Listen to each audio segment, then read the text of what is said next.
this one? I'm here. Plenty of room, plenty of room. If you have anything you want to say, Connie, tonight we'll pick you up. What'd she say? She said, state your name, rank, and serial Oh.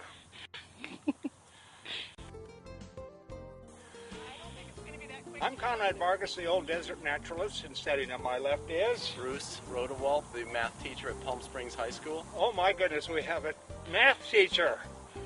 Well, we need to get some questions going here about square footage and everything else. Exactly. This is circular, isn't it? This fish trap.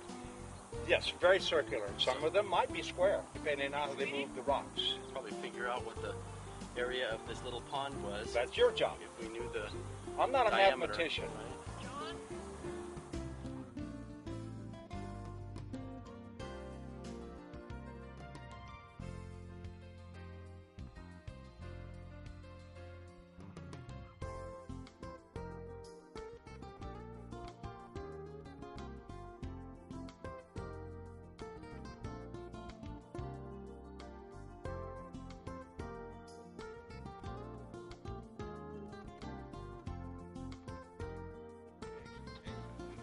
I'm standing in one of the fish traps, one of the most beautiful ones.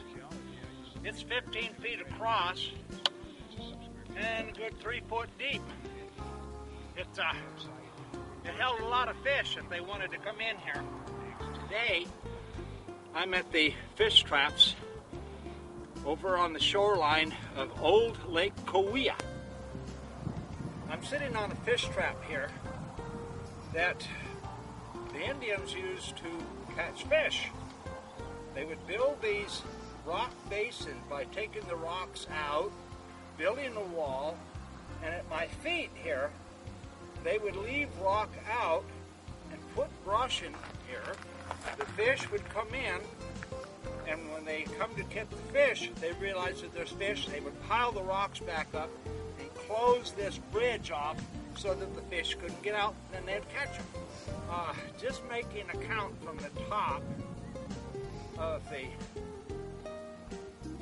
wall here where the rocks were turned into fish traps, I come up with 34 levels of fish traps.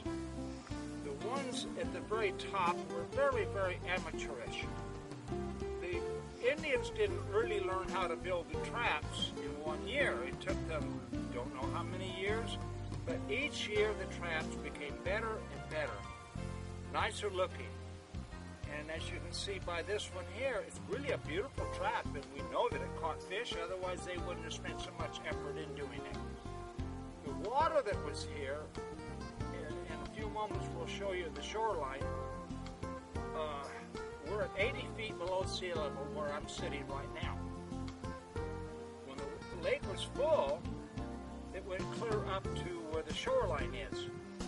Right here, the water is almost gone, really, from the valley. We're probably only 30 feet above the bottom of the valley here, so these rocks go in just a few feet down below.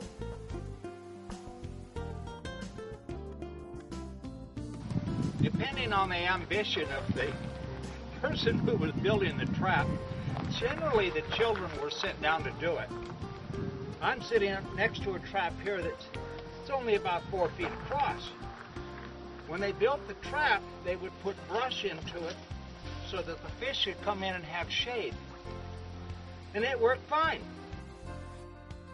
The delta is about 45 miles wide from the valley here to the Gulf of California.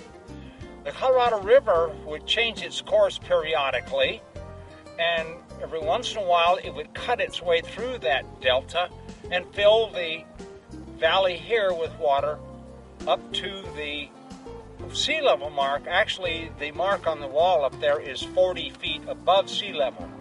So it'd fill it to the top of that delta. I'm sitting here with a rock to my back that is covered with what we call tufa. Tufa is the salts and minerals that were in the water. There's a spot down on the Salton Sea called Travertine Point.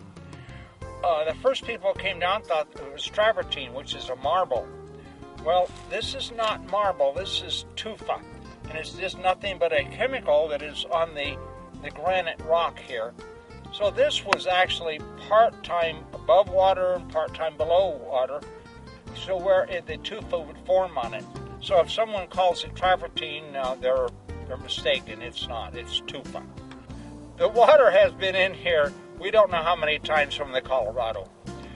The sea at one time was here before the San Andreas Fault closed the gap and brought the sea level up a little, because the water ran all the way to Banning when the Gulf of California came in here.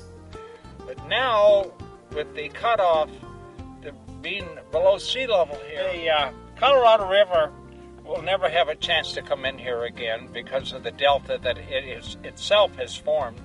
Plus, man has channeled the Colorado so that it can't cut its way over here anymore. We're quite safe in here. Even with earthquake, we're quite safe. Visit me next week when we visit the pupfish. Woof woof.